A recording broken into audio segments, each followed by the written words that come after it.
In diesem Video wollen wir uns mal anschauen, wie man so einen gleitenden Durchschnitt hier berechnen kann und wie man den auch benutzt, um offene Positionen zu erzeugen. Also schauen wir uns mal an, wie man sowas mit MQL5 programmiert. In diesem Video werden wir einen Expert Advisor erstellen. Sehen wir uns an, wie wir das machen können. Wir starten Meta-Editor, indem wir auf ein kleines Symbol klicken oder F4 drücken. Wir binden die Trade-MQH-Bibliothek ein, um Handelsfunktionen zu verwenden. Wir erstellen eine Instanz der Klasse CTrade mit dem Namen Trade. In der Funktion onTick berechnen wir zunächst den Ask-Preis, indem wir den Double-Wert, den wir von Symbol InfoDouble für den Ask-Preis des Symbols erhalten, auf die durch Digits angegebene Anzahl von Ziffern normalisieren. Anschließend berechnen wir den Bitpreis auf ähnliche Weise, indem wir den aus Symbol InfoDouble erhaltenen doppelten Wert für den Bitpreis des Symbols auf die in Digits angegebene Anzahl von Ziffern normalisieren. Wir erstellen ein Array mit dem Namen PriceInfo, um die Kursdaten zu speichern.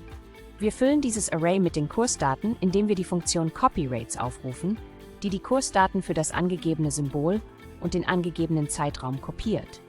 Die Parameter der Funktion sind Symbol für das aktuelle Symbol, Periode für die aktuelle Periode, 0 für die Startposition und 3 für die Anzahl der zu kopierenden Kerzen. Wir erstellen eine String-Variable namens Signal, um das Handelssignal zu speichern. Wir erstellen ein Array mit dem Namen MyMovingAverageArray, um die Werte des gleitenden Durchschnitts zu speichern.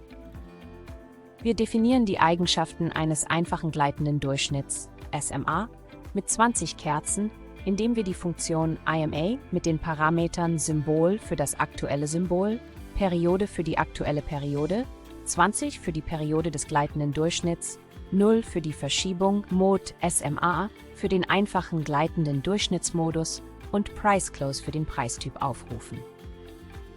Wir rufen die Funktion CopyBuffer auf, um das MyMovingAverageArray mit den gleitenden Durchschnittswerten zu füllen.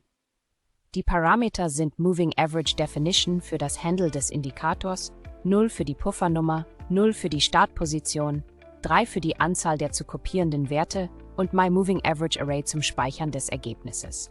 Wir prüfen, ob der aktuelle Close-Preis über dem SMA liegt und ob der vorherige Close-Preis unter dem SMA lag. Wenn beide Bedingungen erfüllt sind, setzen wir das Signal auf Kaufen. Wir prüfen danach, ob der aktuelle Close-Preis unter dem SMA liegt und ob der vorherige Close-Preis über dem SMA lag. Wenn beide Bedingungen erfüllt sind, setzen wir das Signal auf Verkaufen.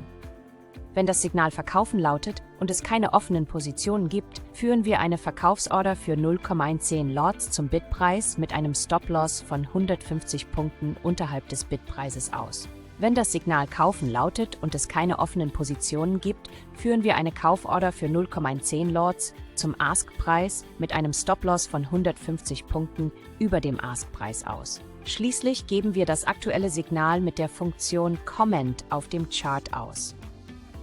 Wir drücken F7, um den Code zu kompilieren.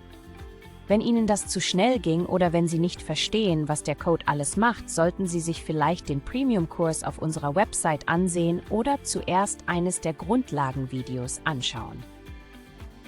Wenn die Kompilierung funktioniert, kehren wir zum MetaTrader zurück, indem wir F4 drücken oder auf das Symbol klicken. Zurück im MetaTrader drücken wir STRG und R, um den Strategietester zu starten, wählen den soeben erstellten Expert Advisor aus, aktivieren den visuellen Modus und starten einen Strategietest. Der Expert Advisor sollte nun auf dem Chart zu sehen sein. Wenn Sie bereits Premium-Kursmitglied sind und eine Idee für ein Video wie dieses haben, können Sie uns eine E-Mail schicken. Wir haben gelernt, wie man einen Expert Advisor erstellt, der einen einfachen gleitenden Durchschnitt verwendet, um mit nur wenigen Zeilen MQL-Code Kauf- und Verkaufssignale zu erzeugen. Vielen Dank fürs Zuschauen und wir sehen uns im nächsten Video. Okay, wenn das soweit funktioniert hat, dann sollte jetzt der gleitende Durchschnitt und vielleicht auch die erste Position auf dem Chart erscheinen. Wenn das zu schnell war oder wenn das nicht klar geworden ist, ist vielleicht der Premium-Kurs auf unserer Webseite interessant. Für den Moment sage ich vielen Dank fürs Zuschauen und wir sehen uns dann im nächsten Video.